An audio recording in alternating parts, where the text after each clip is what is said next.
नमस्कार दोस्तों। तो हम लोग उत्तराखंड का ये परीक्षा वाणी कंप्लीट कर रहे थे। तो इसमें जो ऐतिहासिक संक्षिप्त की है, तो आइए उसको कंप्लीट करते हैं। यमुना तट कालसी, अलकनंदा तट श्रीनगर, खुटानी नाला व पश्चिम रामगंगा घाटी से मिले हैं। क्या क्या मिले हैं? निम्नपुरा पाषाणकालीन साक्ष्य मिले हैं। कहाँ कहाँ से निम्नपुरा पाषाणकालीन साक्ष्य? कालसी, यमुना तट, श्रीनगर, अलकनंदा तट और खुटानी नाला और पश्चिम रामगंगा। अलकनंदा तट से मिले हैं क्या? मध्यपुरा पाषाणकालीन साक्ष्य। तो अलकनंदा तट श्रीनगर से क्या क्या मिले हैं? निम्नपुरा पाषाण और मध्यपुरा पाषाण दोनों मिले हैं। ठीक है।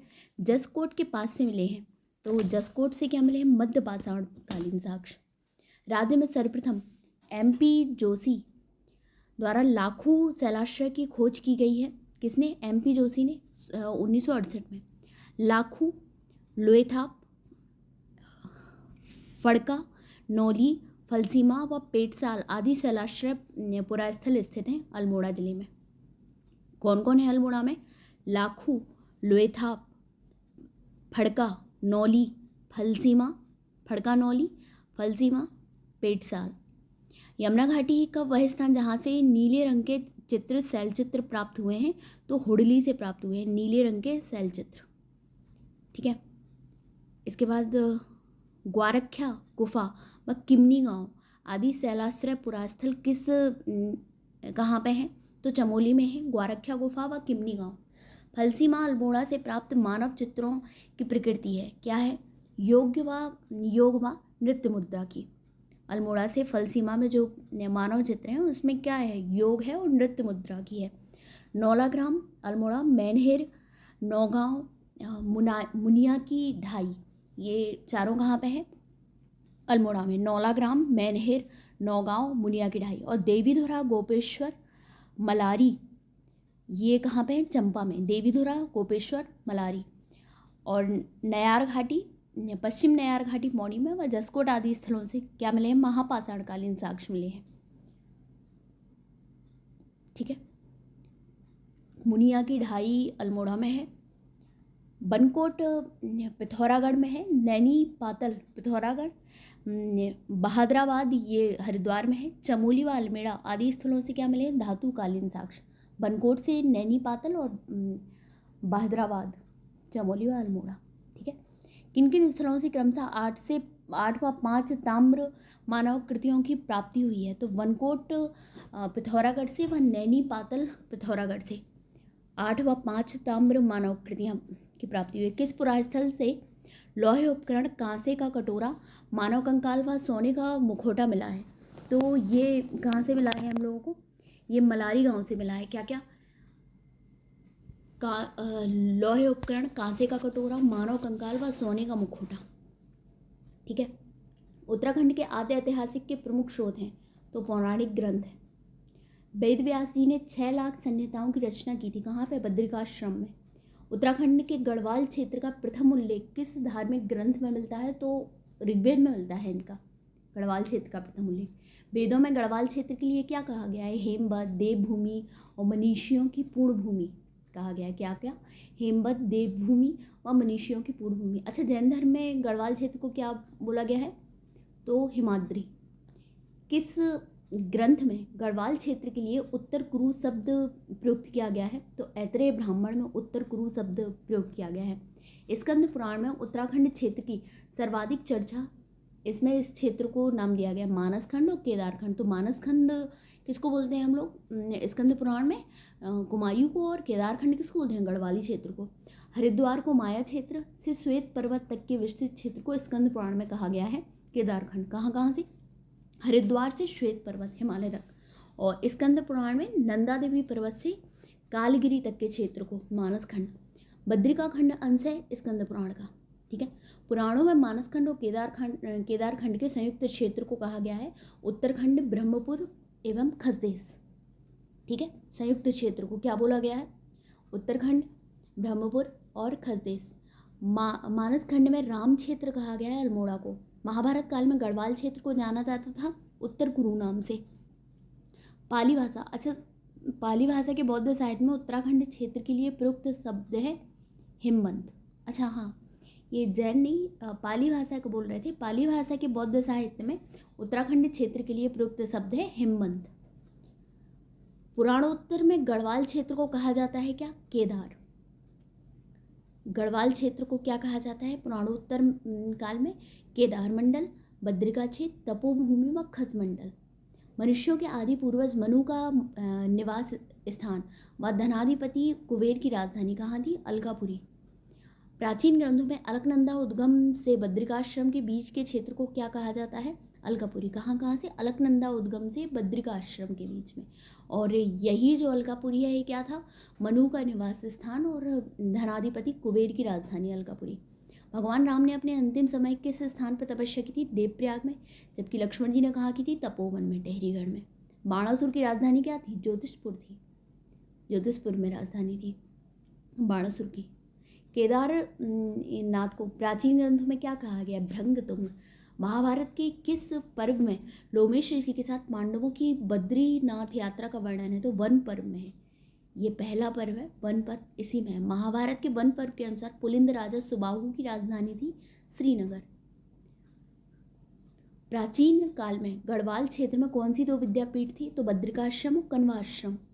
कण्वाश्रम वही जहाँ पे दुष्यंत और शकुंतला का प्रेम प्रसंग जुड़ा हुआ है, जिसके और कण्वाश्रम में भरत का जन्म हुआ था, जिनके नाम पर भारत का नाम पड़ा है। कालिदास व अपने महाकाव्य अभिज्ञान शाकुंतलम की रचना कण्वाश्रम की थी और कौन सी नदी के किनारे? मालनी नदी के किनारे। प्राचीन काल में गढ़वाल क्षेत्र में खस जातियों की प्रधानता थी। इनके समय में अधिक हुआ बौद्ध धर्म का प्रचार। गढ़वाल क्षेत्र का वह कौन सा नगर है जिसको गढ़वाल का प्रवेश द्वार कहा जाता है? तो कोट द्वार। और कुमायूं का क्या है? कुमायूं का प्रवेश द्वार, इसका गढ़वाल का कोट द्वार है और उसका काठगोदाम है। पौराणिक काल में वर्तमान कुमाऊं क्षेत्र को कहा जाता है मानसखंड। पौराणिक काल में कुमायूं क्षेत्र के लिए प्रयुक्त नाम क्या क्या है? कूर्मांचल, कूर्मप्रस्थ, कूर्म पृष्ठ और कूर्मगिरी, कुमाऊंगढ़। कुमाऊं क्षेत्र का सर्वाधिक उल्लेख किस पुराण में? स्कंद पुराण में। किस ग्रंथ में इस क्षेत्र में किरात, किन्नर, यक्ष, तंगव, कुलिंद, खस आदि जातियों के निवास का उल्लेख है? तो महाभारत में। किस पुराण में कुमाऊं क्षेत्र में किरात, किन्नर, यक्ष, गंधर्व, विद्याधर, नाग आदि जातियों के निवास करने का उल्लेख है? तो ब्रह्मो वायु पुराण में।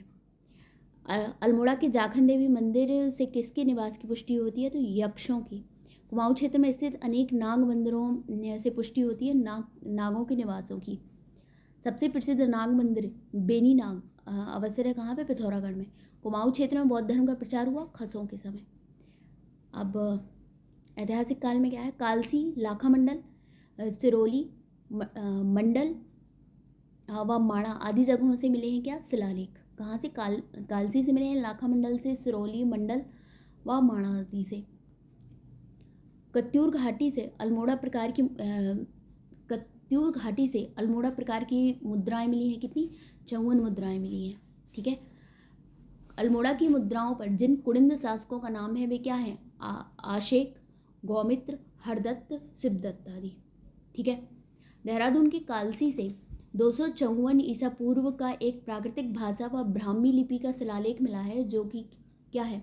अशोककालीन है। ठीक है। क्या है? अशोककालीन। लाखा मंडल से प्राप्त है राजकुमारी ईश्वरा का।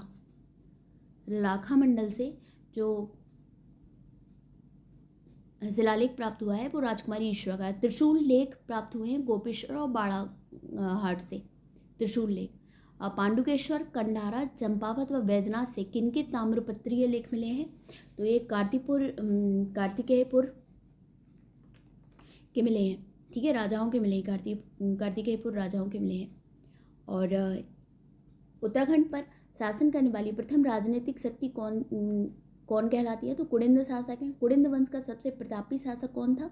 तो अमोघभूति। पहली सती ईसा पूर्व से अमोघभूति की मृत्यु के बाद कुड़िंद के कुछ क्षेत्रों पर किसका अधिकार हो गया? तो शकों का। कुमाऊं क्षेत्र में शक संवत का प्रचलन और अल्मोड़ा का सूर्य मंदिर इस क्षेत्र में किसके अधिपत्य को प्रमाणित करता है? तो शकों के। शकों के बाद राज्य के तराई क्षेत्रों पर किसका अधिकार हो गया था? तो कुषाणों का। समुद्रगुप्त की प्रयाग प्रशस्ति में उत्तराखंड का नाम क्या है? समुद्रगुप्त की प्रयाग प्रशस्ति में कर्दपुर। क्या है? कर्दपुर। छठवीं सदी के उत्तरार्ध में किसने उत्तराखंड पर अधिकार कर लिया? तो कन्नौज के मौखरियों ने। मौखरियों के बाद उत्तराखंड पर किस बाहरी राजवंश की सत्ता स्थापित हुई? तो वर्धन वंश की, हर्ष के समय हुनशांग के उत्तराखंड की यात्रा की थी। इसने इस राज्य को क्या बोला था? पोली हिमोपुलो, मतलब ब्रह्मपुर। हुनशांग ने हरिद्वार को क्या कहा और उसका क्षेत्रफल कितना बताया? तो उसने हरिद्वार को मयूरपुर कहा और 20 ली चीन क्षेत्रफल माप की इकाई है ली। ठीक है। नेक्स्ट है, उत्तराखंड के किस राजवंश को प्रथम ऐतिहासिक राजवंश माना जाता है? तो कार्तिकेयपुर या कत्यूरी राजवंश को। कार्तिकेयपुर राजवंश के जो अभिलेख मिले हैं उनकी लिपि क्या है? कुटिला। क्या है कार्तिकेयपुर राजवंश की लिपि? कुटिला। 700 ईस्वी से लगभग 1050 ईस्वी तक शासन करने वाले कार्तिकेयपुर राजवंश की प्रारंभिक 300 वर्षों तक राजधानी चमोली के कार्तिकेयपुर नामक स्थान पर थी। इसके बाद राजधानी कहाँ होगी? बागेश्वर जिले में स्थित गरुड़ वैजनाथ घाटी में। चमोली के पहले कार्तिकेयपुर में थी, बाद में बागेश्वर जिले में स्थित गरुड़ वैजनाथ घाटी में। कार्तिकेयपुर राजवंश के प्रथम परिवार का प्रथम राजा कौन था? तो वसंत देव के बाद कार्तिकेयपुर राजवंश पर किस परिवार या वंश का सत्ता स्थापित हुई? तो खरपर देव वंश की। खरपर देव वंश के बाद कार्तिकपुर के में किस वंश की सत्ता स्थापित हुई? तो निम्बर वंश। तो सबसे पहले कौन हुआ? कार्तिकेयपुर वंश, फिर उसके बाद खरपर देव वंश, फिर उसके बाद निम्बर वंश। निम्बर किस मत का अनुयायी था? तो शैव मत का। निम्बर वंश का वह कौन सा शासक था जिसने समस्त उत्तराखंड को एक सूत्र में बांधना चाहा? तो निम्बर पुत्र इष्टगढ़देव ने।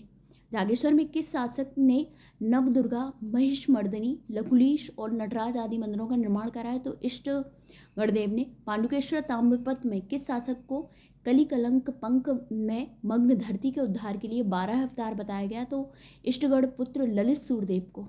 ठीक है। वैजनाथ में मंदिरों का निर्माण कराया था ललित सूरदेव पुत्र भूदेव ने। कत्यूरी वंश का सबसे शक्तिशाली व प्रतापी नरेश था तो ललित सूरदेव। ये वही है जिनको क्या बोला गया है? पांडुकेश्वर ताम्रपत्र में 12 अवतार बताया गया है। कार्तिकेयपुर राजाओं की राजभाषा क्या थी? संस्कृत। और लिपि क्या कह रहा था? कुटिला। आदिगुरु शंकराचार्य का उत्तराखंड में पदार्पण हुआ था कार्तिकेयपुर शासकों के काल में। आदिगुरु शंकराचार्य ने 820 ईस्वी में अपने शरीर का त्याग किया था केदारनाथ में। अब आते हैं चंदवंश, तो ये हम लोग नेक्स्ट वीडियो में कंप्लीट कर लेंगे। ठीक है।